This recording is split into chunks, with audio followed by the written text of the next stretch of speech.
Hello there, I'm back and I'm doing a video this time on a great technique, a technique that I want everybody to try, not just try but to use and to get benefit from. I offer techniques on my videos, like I've offered the tapping one, we've all seen that, and the amount of feedback that I get on a weekly basis from people saying, that was brilliant, that really helped me, that took away my fear, that helped to reduce my guilt or whatever. That these techniques work, okay? But I'm going to tell you something, right? Every time that somebody says to me that technique didn't work, no, it didn't work for me, then if I ask them how often they tried it, quite often they'll say, well, once. But that's no way to measure anything. That isn't any way to measure anything. When I'm working with some people at the moment, I'm working with some people who are involved with the Jehovah's Witness sect who are in a bad way, okay? Now, there are some people that can't afford my services for whatever reason. And what I say to them is this: if you do what I ask you to do every day for a month, I'll work with you, okay? Now, some people do that and they work every day, and you know, when they're doing what I'm asking them to do, every time that they have to report in, or every week, every time they report in, they're in a better place. Now, isn't that strange? They do it every day, and every week they report in, they're in a better place. But some people don't. Some people say, oh, it's not really working, I don't really feel that much better.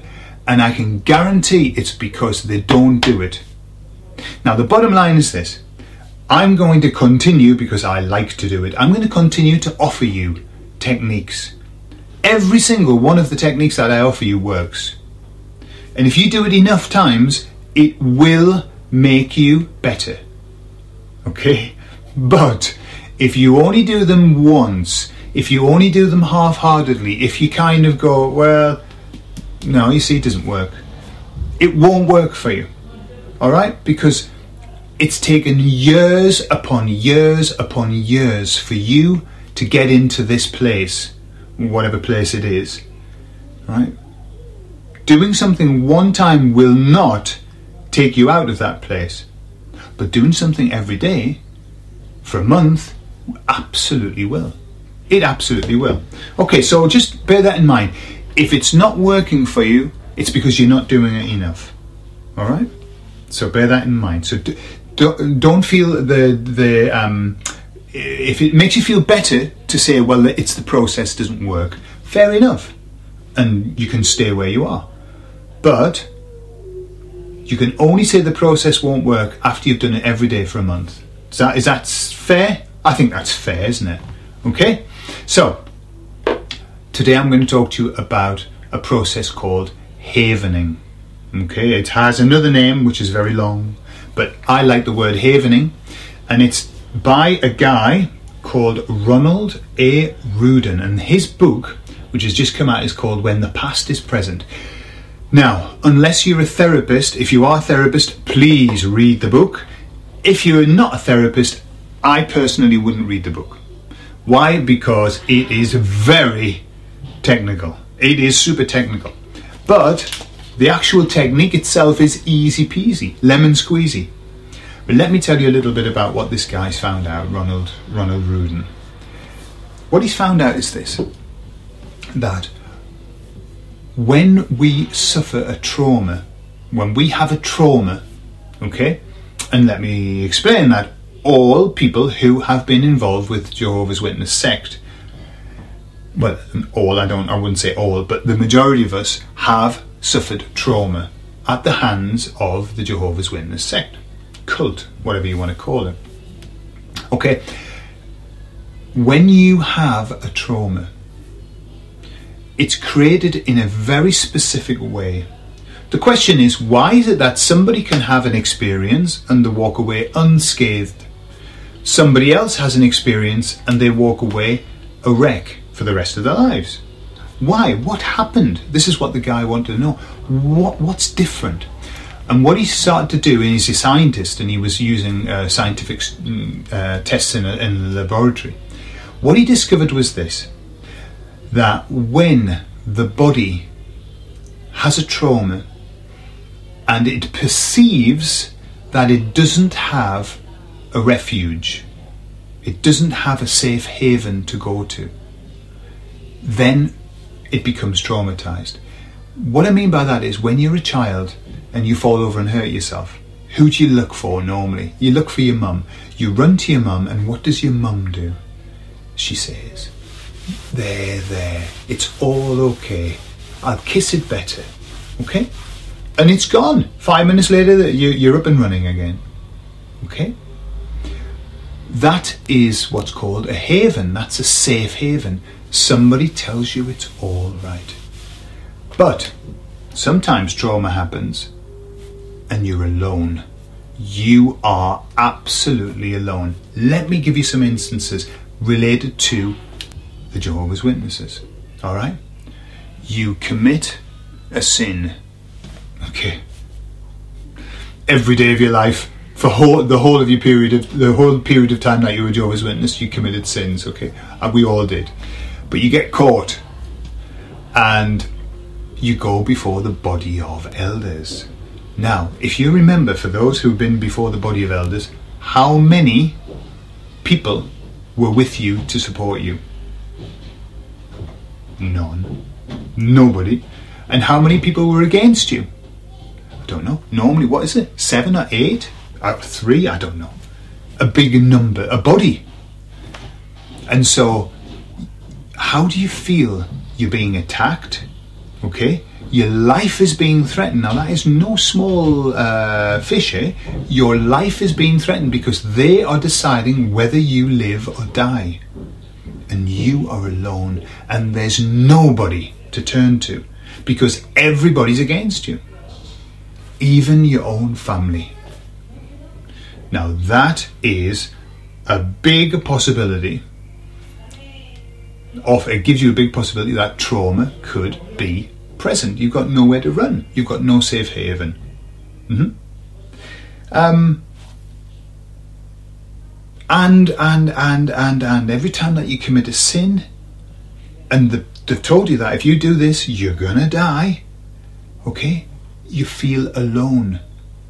If there's one thing that comes from being a Jehovah's Witness, is a feeling of isolation. Because you know the truth. The truth is that you're a terrible, terrible, terrible person. And you don't want anybody else to know. But you know that God knows. And you know that in the day of the great tribulation, Armageddon, when Armageddon comes, you're going to die. Now, how about that for feeling alone and feeling traumatized? How about that? That is going to leave you in a bad place. You've got nowhere to run. Even God's against you. Or so it seems at the time.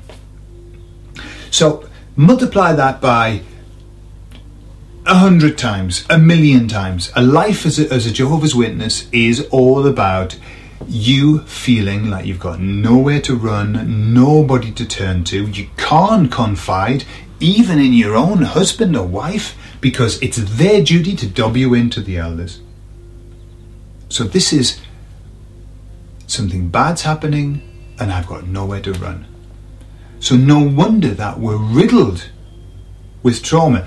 And what happens when you're riddled with trauma? It comes out in other ways. It comes out in depression, in sadness, in illness, in panic attacks, in bad dreams, in terrible relationships, okay? And I talk to so many people who were Jehovah's Witnesses, and they're telling me the same story all again. My life, I can't function correctly. I've got this problem. I've got hyperactivity. I've got depression. I've got alcoholism. I've got a drug problem. I can't control my sexual desires. Blah, blah, blah. Okay? Everybody's in the same boat. Why? Because we're traumatized to the hilt. Okay, so I've said enough. Now, what I'm going to do is this. I'm going to show you the technique on the next video so that you don't have to keep watching all of this to watch the technique. Of course, you could always just skip, couldn't you? But I'm going to put the technique on the next video, okay? So, Are you sick and tired of feeling sick and tired? Are you fed up with your life not running on straight tracks? Are you ready to change the same old, same old? Are you ready to get out of that depression? Are you ready to let go all of that trauma? If you are, then this is my recommendation. I'm going to show you this technique. Trust me, it is absolutely powerful. It will change the whole landscape of your mind. It will change everything. But to get the benefit, you must do it every day for a month. Now, is that something you can do? Do you think that a happy life is worth a month's worth of effort? Do you think that letting go of all of your problems is worth a month? If you don't bother watching the next thing and carry on and enjoy your life as it is. But if you really, really are sick of feeling this way, if you're ready for change, if you are ready to be the person who you know that you are, deep down, because I'm going to tell you something, the person that you aspire to be, the person that you wish that you were, do you know who that person is? It's you. That's really who you are. And the problem is, you've got all of this crap that you're carrying around with you and you don't know who you are. You've forgotten who you are. Once you can let go of all that crap, you will discover that the person who you want to be, the person you would love to be, is actually who you are. You just need to get rid of all of this. Okay? And I'm offering you techniques that will help you do that. You choose whether you want to do that or not. But I think it's worth it. There's something absolutely beautiful in life about realizing who you are. Following your bliss, being true to yourself. Okay? If you can be true to who you are, you become instantly sane, mentally centered. Okay? What happens at the moment is that we want to be this and we only see this. Okay? And what we've got is this cognitive dissonance, this wait a minute, I want to be this person and I'm this person and I don't even like this person. But you're missing the point. It's not this person. It's just the stuff that this person is carrying. Take it off and you'll discover that they're identical. Okay? So it's time to realize who you are. It's time to let go of all those old shackles. It's time to let go of all that old programming, all that old crap that they'll give you. They give you crap. And you accepted it. I accepted it.